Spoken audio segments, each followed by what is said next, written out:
is encaustic. Before I even knew what encaustic was, I would look at it and I needed to know more. I didn't understand it. I would look at the colors and say, how did this person get this?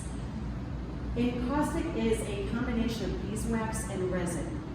So very, very natural materials. And if you can imagine, I have a griddle that I bought from the Ark. I am obsessed with the Ark. I've gotten everything from the Ark. A griddle that holds almost like a crock pot style pot. And it's a combination of beeswax. It's I want to say 8 to 12. I use 2 ounces of damar resin, which is actually tree sap, and then 8 pounds of beeswax. So there's this combination where the two come together.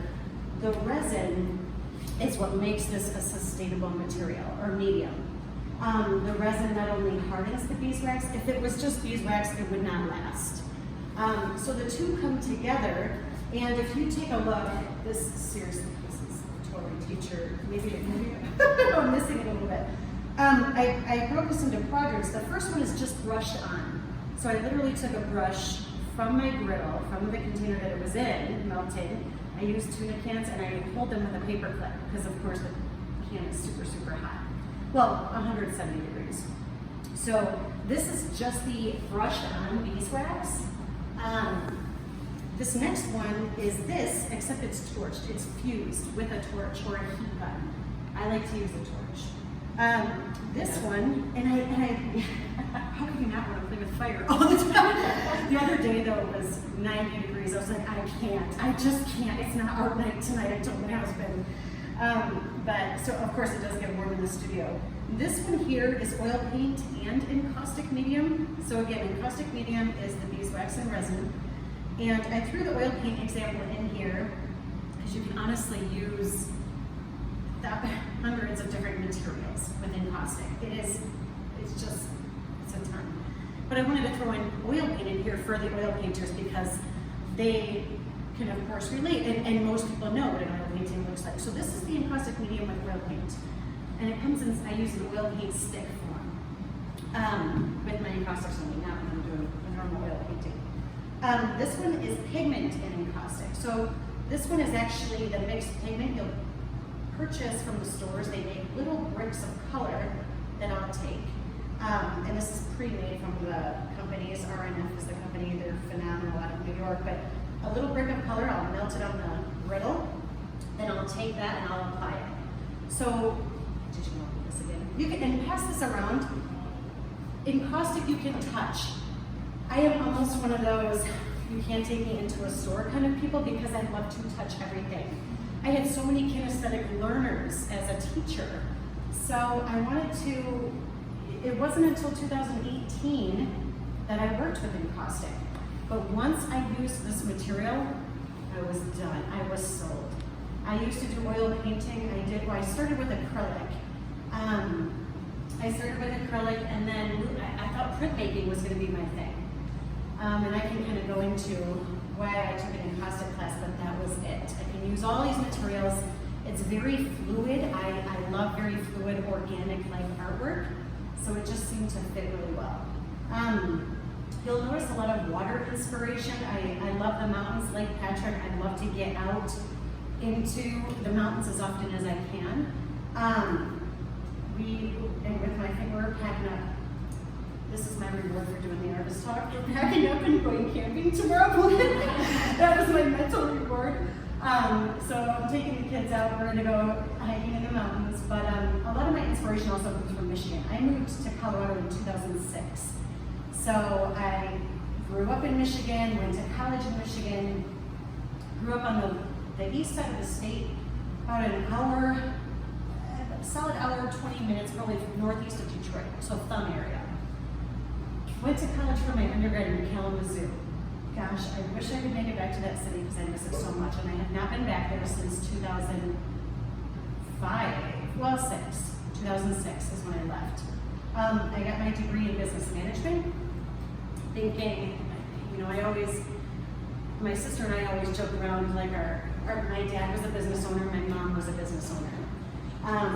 So I was like, okay, business management is going to be it.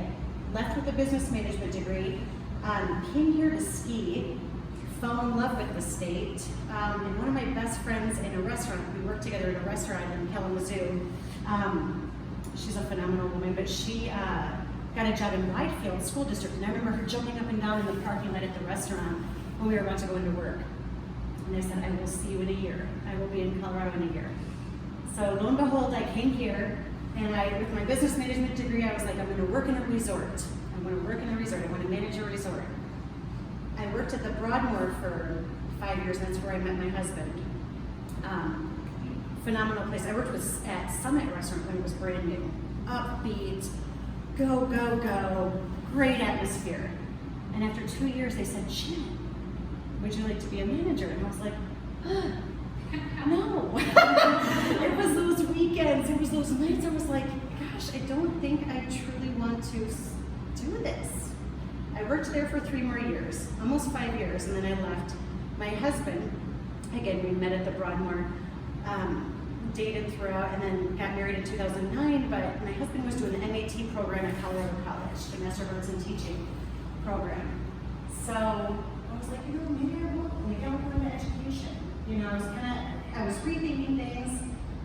So I jumped into the Colorado College program, MAT program. I was like, gosh, I love science. I'm a science geek. I love the outdoors, love the environment. Should I be a science teacher? I grew up my whole life doing art, and I took art classes throughout. I always just thought business was a safe one, but should I be an art teacher? So I got my degree, Master of Arts in Teaching Art. My first interview out of CC was with District 20. I worked there for 10 years. I love that place. It holds a spot in my heart. I saw a student, right by my house. There's a park, a big grassy field by my house, and this kid walks up, not a kid anymore, he's not a kid anymore. He walks up, he goes, did you teach at Mountain Ridge Middle School? And I looked at him and I knew his child face. He was definitely an adult now. And I looked at him and I said, I did. And he goes, you're Mrs. Mello? And I said, yes. And he goes, I'm Christopher. He answered his last name and introduced himself. And he said, I'm 20 years old, I'm going to college. Those are the things that I love. However, once COVID came, I do have, my husband and I have 2 young kids. We have a 5-year-old and a 7-year-old. We were a little too nervous to put them in school during COVID. We were like, yeah, right, these kids keep their hands out of their mouth, that's not happening. So, and it was terrifying because my husband is a teacher. We're like, oh my gosh, we're about to drop down into a teacher's salary to support us all. We will see how this goes. Before COVID, I was selling artwork in galleries and around town in a couple of places. And I was like, you know what? I told my husband, I was like, I can do this. I'm gonna do this. This whole last year, of course, I homeschooled the kids. That's when I said goodbye to my teaching position. Started an LLC in 2020 to be an artist, and it's kind of crazy. It's been rocking and rolling, and kind of like holy cow, there's this new thing about the arts. Like people want to meet the artists, they want to get to know the artists, they want to know why they made it, and I'm like, oh, people really want to know these things, and I love telling those stories. So that's what brought me here today. I'm no longer a teacher. That is so bizarre to say to this very moment, but I do plan on teaching classes out of my studio. That's going to be kind of like my fulfillment, and I'll sub here and there. I'll be the sub that brings the Jolly Ranchers. That way they love me. The subs. I always used to feel so bad for the subs when they would walk into a school. I would just shake my head and be like, Godspeed. But so this is what I've been doing nonstop. Like I said, I took a class. Well, I started in caustics in 2018. Kind of going back to that time, but in 2018 is when I started it, and like I said, I have never looked back because it is truly incredible. That the example I sent around, it gives oil paint, it gives pigment, but holy cow, there's gold leaf. This speckled pattern here, that's furniture shellac that I mixed pigment with and set it on fire. I mean, what's cooler than that? Torches all the time. I mean, you can embed anything in these layers of wax. So that example is all of these are fused, all of these materials, and on any given piece, there's 8 to sometimes 20 layers of wax. So I will build up, build up, build up. I know this is might be a common question that, you know, I had someone ask on the opening night, but they said, do you ever have a plan when you put a panel in front of you? And I honestly don't. I will start with a color and I go. And I do, you know, psychologists talk about a flow, a mental flow state, and I totally am just there. And I'm so grateful to have that, an opportunity where I can have this flow and an outlet for it. That's why I feel lucky to be an artist, because how else do you express yourself as of course Patrick knows. So, and John, and Rosa. So it's just this, I feel so lucky that I'm like, oh, I have this outlet. Oh, here's how I'm feeling. This is what my thoughts were today. How do they look to you? We have that opportunity to communicate to our viewers. So, but that's about it.